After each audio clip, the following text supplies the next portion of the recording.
ప్రాశస్త్యమైనటువంటి పరిశ్రమలు హైదరాబాద్ను వాళ్ళ డెస్టినేషన్గా ఎంచుకొని కేసీఆర్ గారి పాలన సమయంలో అనేక పరిశ్రమలు ఇబ్బడి ముబ్బడిగా ఈ రాష్ట్రానికి వచ్చి అద్భుతంగా రాష్ట్ర ప్రగతిలో భాగస్వాములు అయితే రేవంత్ రెడ్డి కాంగ్రెస్ వచ్చిన తర్వాత తరలిపోతున్నందుకు ఓటేయాలన్నా,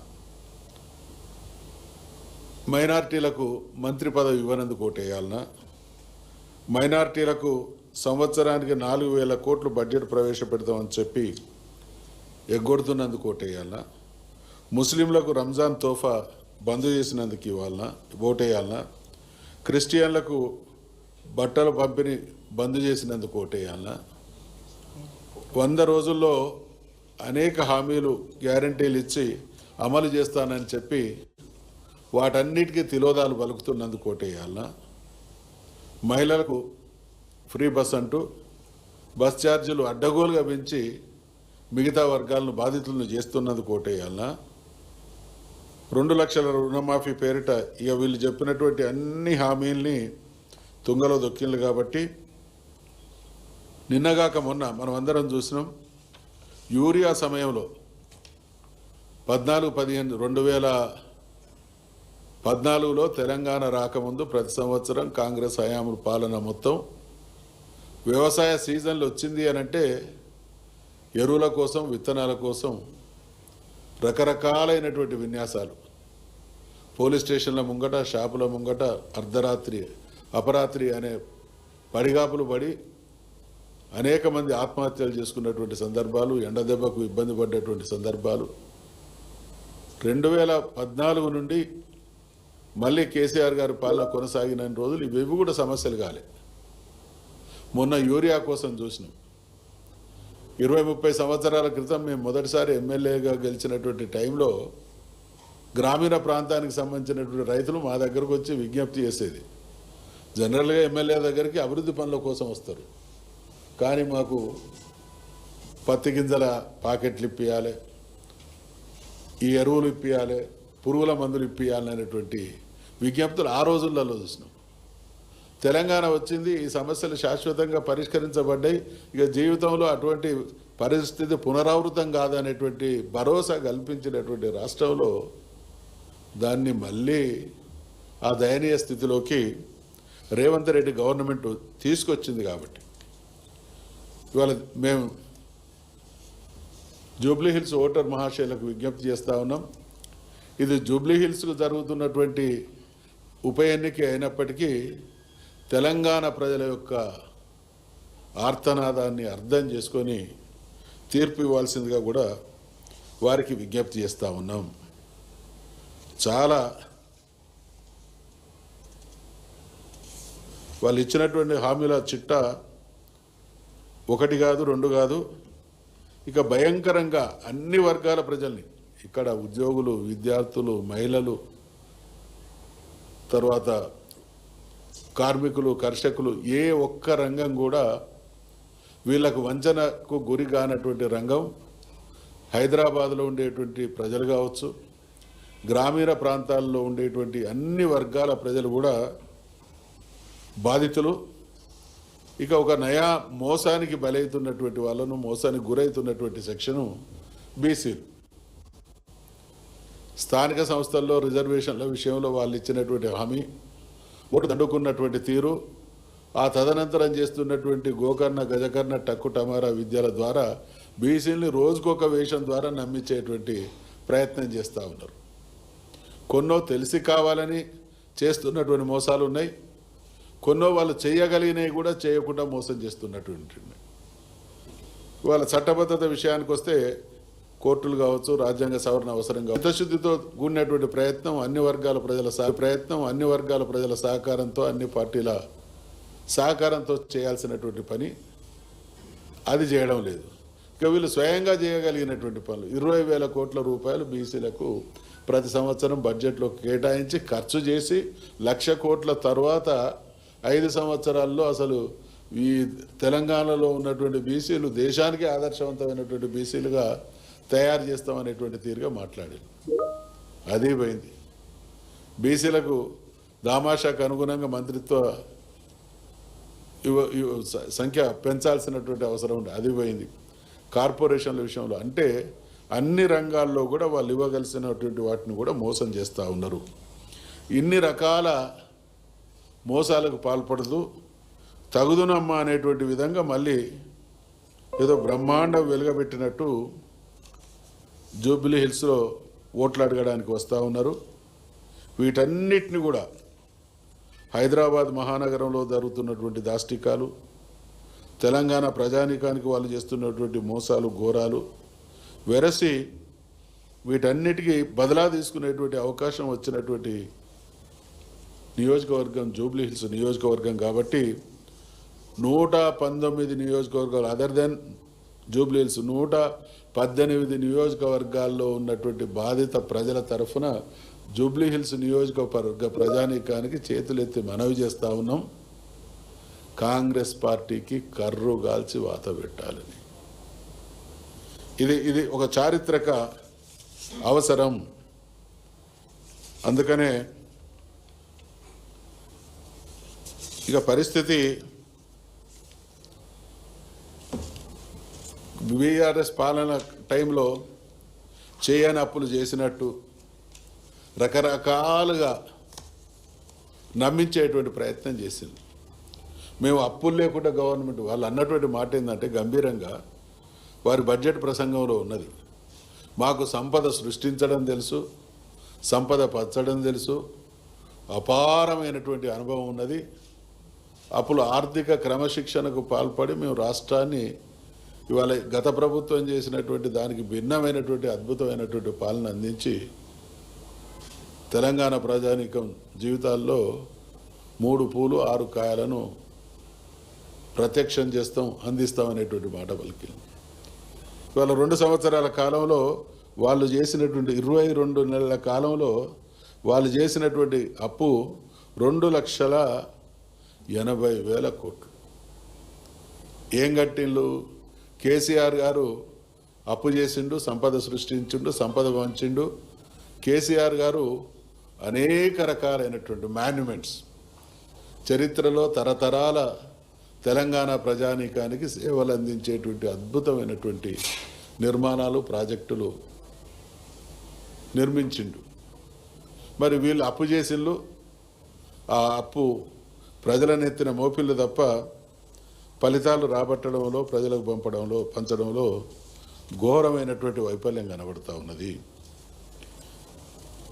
రకరకాల బాధితుల విషయంలో నేను ఇందాక తమరందరికీ కూడా మనవి చేయడం జరిగింది. ఈయన పాలన ఎట్లున్నది అని అంటే మేము చిన్నప్పుడు పల్లెటూళ్ళల్లో వినేది, ఎవరైనా చేయకూడని పని చేస్తే ఓ సామెత అలవోకగా అనేది, ఏంద్రవాడు ఇల్లు బీకి పందిరెత్తాడు. ఇవాళ రేవంత్ రెడ్డి గారి పరిపాలన నిర్వాహకం ఇల్లు బీకి పందిరేస్తున్నటువంటి స్థితి పునరావృతం అవుతూ ఉన్నది. అందుకనే వెరసి వీళ్ళందరి ఆవేదన, వీళ్ళందరి ఆర్తి, వీళ్ళందరి ఆర్తనాదం కూడా జూబ్లీ హిల్స్ ప్రజలు వాళ్ళ తీర్పు ద్వారా చూపించాలనేటువంటి విజ్ఞప్తిని చేస్తూ ఉన్నాం. మాకు డౌట్ వస్తూ ఉన్నది, ఎందుకు ఇంత నిర్వాహకం, ఎందుకు ఇటువంటి దుర్మార్గ పాలన కొనసాగుతూ ఉన్నది తెలంగాణలో? దానికి జవాబు కూడా దొరికింది. కారణం ఏంటంటే ఉద్యమ కాలంలో ఈ మహానుభావుడు నేటి ముఖ్యమంత్రి ఏ రోజు కూడా జై తెలంగాణ అన్న పాపాన పోలేదు. జై తెలంగాణ అని కొట్లాడి జై తెలంగాణ తెచ్చిన వాళ్ళను అనని ఆ మనిషి శిక్షించాలనేటువంటి ఒక దుర్మార్గపు ఆలోచన ఆయన పాలనలో కనబడుతూ ఉన్నది. అందుకనే ఈ విజ్ఞత కలిగినటువంటి జూబ్లీ హిల్స్ నియోజకవర్గ ప్రజలు మళ్ళీ రీట్రేట్ చేస్తున్నాం, పదే విజ్ఞప్తి చేస్తూ ఉన్నాం, ఖచ్చితంగా కాంగ్రెస్ పార్టీకి గుణపాఠం చెప్పాలని. మాకేమనిపిస్తున్నదంటే జనరల్గా మనం స్టూడెంట్స్ని చూస్తాం, సంవత్సరం చదువుతారు, తర్వాత పరీక్షలు రాస్తారు, రిజల్ట్ వస్తుంది.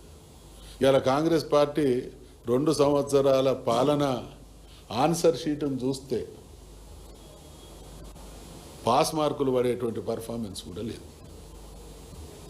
అంటే వీళ్లకు డిపాజిట్ గల్లంతు చేయడమే వీళ్ళ పరిపాలన పట్ల ప్రజలు ఇచ్చేటువంటి గొప్ప తీర్పు.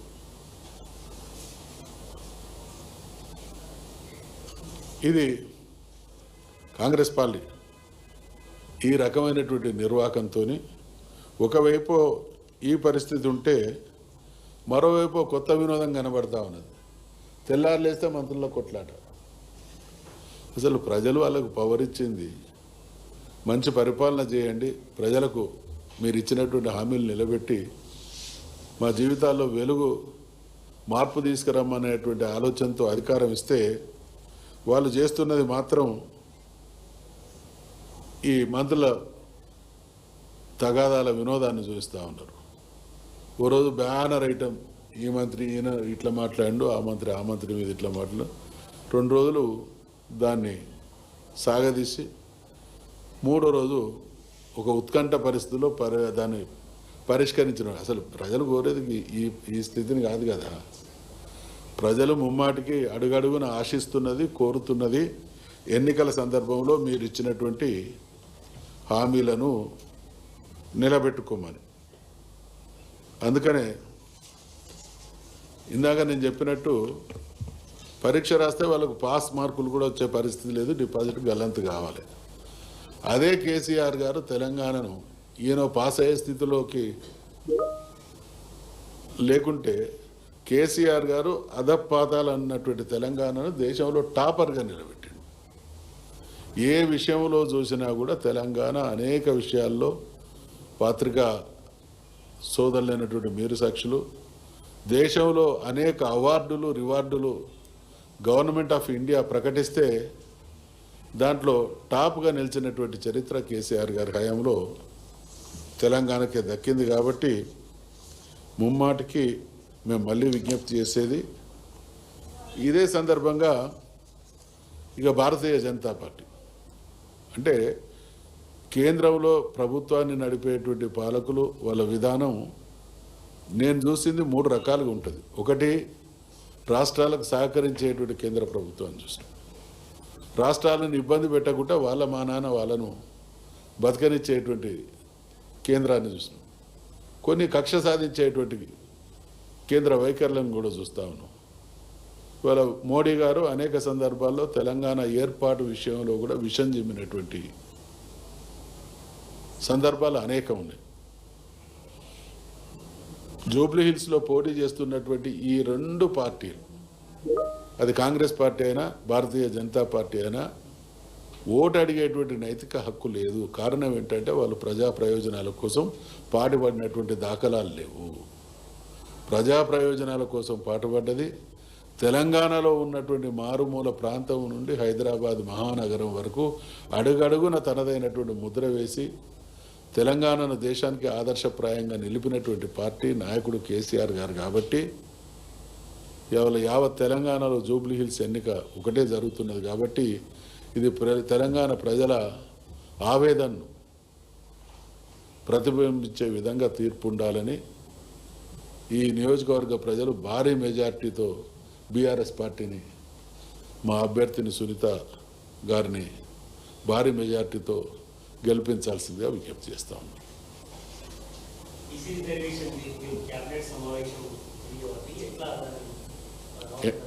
కొంచెం గట్టి ఏమంటారు?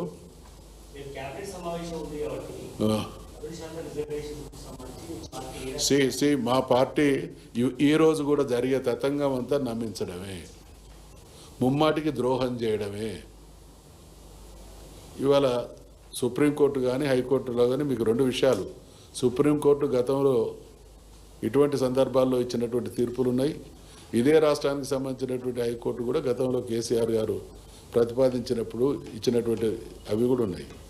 రాజ్యాంగ సవరణ తప్ప అన్య మార్గం లేదనేటువంటి విషయం డే 1 నుంచి ఎప్పుడైతే తమిళనాడుకు పోయి మేమందరం స్టడీ చేసి వచ్చి చాలా స్పష్టతతో మా వైఖరిని చెప్పడం జరిగిందో, మా వైఖరి వైపే అందరూ వస్తూ ఉన్నారు.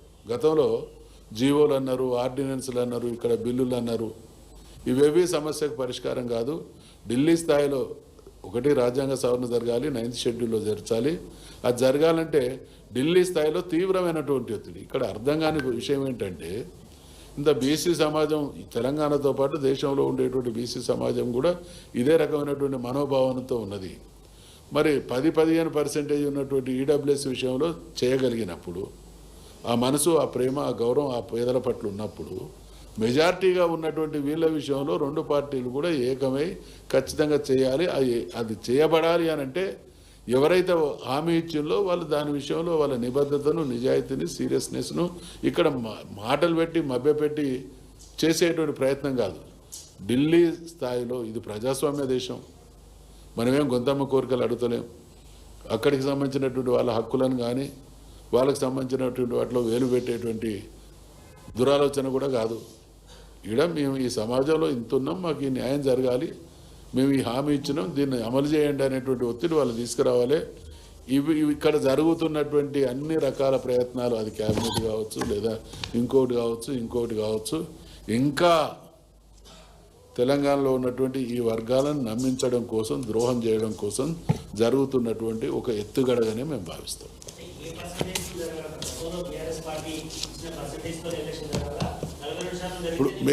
ఇప్పుడు మీరు కన్ఫ్యూజ్ చేస్తున్నారు. 42% అనేది బీఆర్ఎస్ పార్టీ డిమాండ్ చేసింది కాదు, ప్రజలు డిమాండ్ చేసింది కాదు.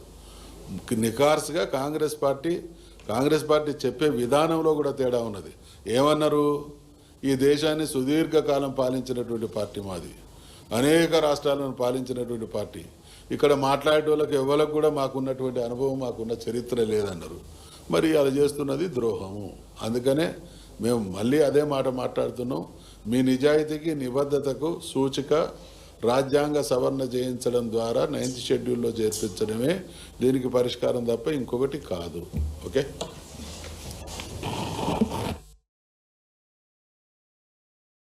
From walls that held stories to spaces that carry them forward, with ASB